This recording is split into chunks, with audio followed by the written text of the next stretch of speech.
How did the two of you get to Park City from Minnesota? Well, we like curriculum mapping. It's all about the journey, so we rode our motorcycles out here. About 1,400 miles. 1,400 miles. And how many days? About 2.5. 2.5 days. Was it fun? It was a great journey, great experience. And what kind of bikes? Harleys. I love it. I love it. I'm envious. Really good time. Very good trip. From Lawton, Oklahoma, and Rick, how are you enjoying things so far? Fantastic. It's fantastic. Really? Which academy session are you attending? Curriculum Mapper 101, very beginning. And are you finding it helpful? It very much, very much. It's created a lot of questions for the group that I'm with, and we're going to have to go back and rethink a little bit. Now, are you here just for the academy, or are you staying all week? Just the 2 day. Just the 2 days. Yes, so sir. Then you're going to go back and probably develop a plan for implementation. Is that what you're here for? Hopefully, we'll start at the district level and work our way down. Fantastic. That's the way they all became the CM bunch. The CM bunch. The CM bunch.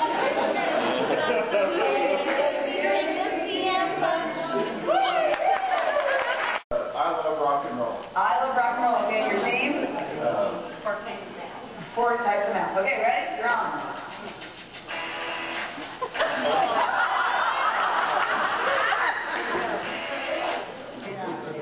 I'm embarrassed to say, count me in. Yeah, we haven't done that. Also, any of us ever used it as a punitive thing? You feel like the kids aren't doing the homework, so whoosh, it becomes a quiz? Yeah, then they're done that. How'd that work for us, by the way? Yeah, not so good. Okay. Get your practice out, you put your time in, and review it all about. Do it with the curriculum mapping with Jen and Lil. That's what it's all about. Some active literacy assumptions. Every teacher is a language teacher. Every teacher. Math, science, social studies, it doesn't matter because reading, writing, listening, and speaking are involved in every single thing that you teach. A learner's language capacity is at the root of all of their performance. So their literacy levels affect everything. They can be great in math, but if they can't read that math assessment and do well with the literacy levels on it, their math performance is not going to show through. Hi, this is Brandon, and I am with Ed and Pua. They are both from Hawaii, and we're just going to get some feedback about their experience so far. So, Ed, what session are you participating in? I'm in the Karen Bailey session on assessment, down at the end. How about you, Pua? I'm in Susan Udelhoffen's session on advanced mapping process. Great. And so far, what would you say the big takeaway from each session would be for you? Well, to limit to one would be hard, but I think there's a lot of things you can take away. I think, just the valuable insights on assessment and, using the assessment as a tool instead of traditionally where we use assessment as just a way to sort, but using it as a tool to teach. I think that's been very powerful. How about you? One thing that I found interesting is setting up protocols to advance collaboration amongst your colleagues and how to set those processes up so that they can be the most productive.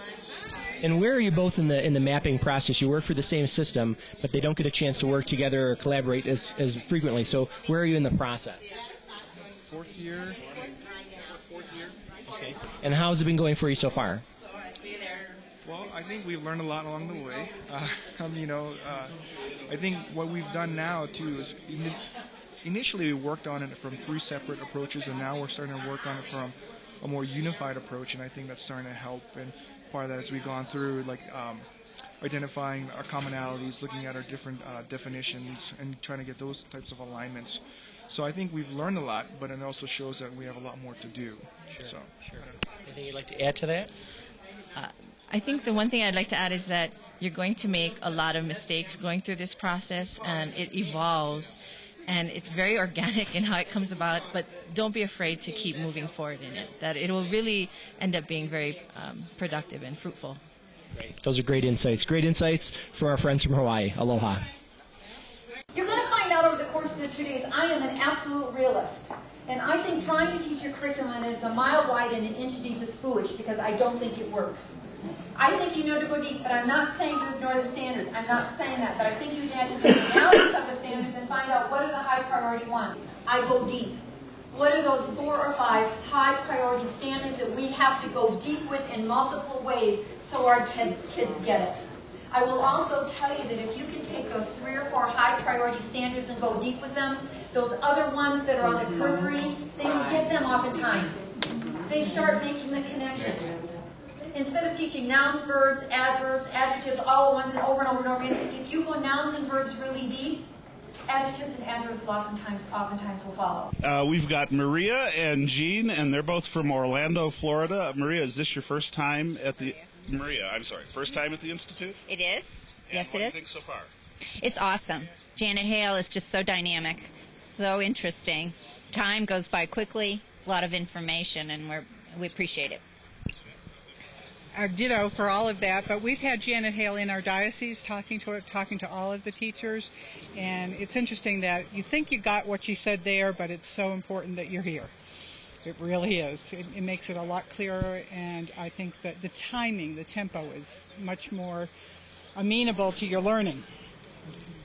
And the facility is a little more conducive than the classroom, is it? It's so nice to see mountains instead of just flat land. Exactly. Now, are you here for the whole week, or are you just here for the academy? We're here for the whole week. Here for the whole week. Mm-hmm. And then what are you going to do when you get back? Do you have a team here, or is it just 2 of you? No, there are 3 of us here. And our diocese has already started at the elementary level, so we're getting kind of nudged along at the high school level. So we're here to begin probably our planning stage. So we're excited about it. And what do you teach, or what do you I'm do? an assistant principal curriculum. Assistant principal, all right. And math teacher, department chair for the math department at Bishop Moore High School. Do you see this fitting for math at a high school level? Absolutely, absolutely. And we have done syllabi in each of our courses at the school, not just in math. And a lot of it are the different maps. So we need to sort through in our prologue here and then go forward with what we're learning at this institute. Fantastic. Anything that either of you would like to say to the 600 people who are going to see you tomorrow? Enjoy yourself, enjoy the facility, and learn a lot. Thanks for all the interaction and all of the communication amongst each of us. Thank you.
We've got Marissa and Jessica, both from Ogden, Utah. Is this your first time at the Mapping Institute? Yes, it is. And which breakout are you attending? I am at the curriculum mapping 101. with Janet. Mm-hmm. Okay. And I'm in the assessment part with Karen. Okay. So. How's it been for you so far? It's been very interesting. Have you been mapping, or is this all new to you? Well, we've been kind of struggling on our own. It's the first mapping. Yeah. Practice mapping. That's good. That's good. And so, do you think this is clarifying things for you? Are you going to be better off when you go back? Yes, it's very informative, and I'm excited to talk to people at the district. Anything you want to say to the people that are going to see this live tomorrow? Well, that's a short one. Mid-September, we should have. Enjoy and learn a lot. Thank you so much. Thank you.